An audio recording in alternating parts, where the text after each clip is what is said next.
Dapat hawak-hawak mo to. Ito po yung nabuang sa New Zealand dahil nag-freeze, nakakulong si Duterte. Ito po yung na-depress dito sa New Zealand. Parang awa niya na palabasin nyo na po si Duterte.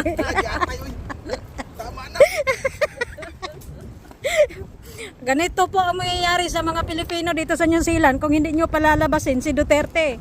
Ayan o, nagwawala na po siya. Ayan na po. Come home! May fans na siya. Dong, may fans ka na dong, oh.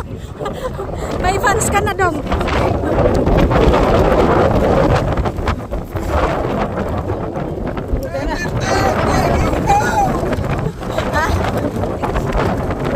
Diyos ko po, ang lamig po eh. Ha? Ha? Kaya nga, doon yata tayo maglakad. Oh, doon tayo sa may stairs. Doon tayo, magsama-sama tayo doon.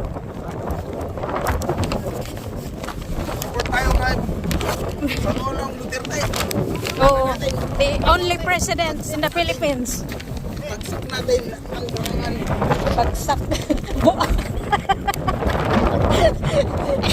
Ito po yung mga nangyayari. Say hi.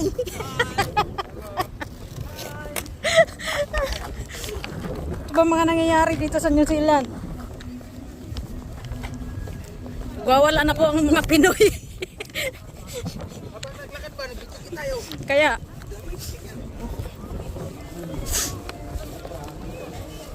Huwag niyo kalimutan sa itong supporter.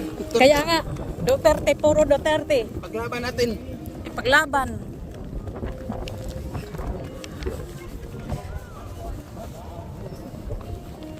Ayun, dala-dala ni. Dapat pala dinala natin yung speaker natin. Diyan, hindi natin naisip yung speaker, di ba?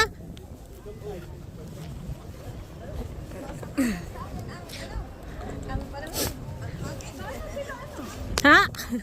Ito po ay kamag-anak ni Digong.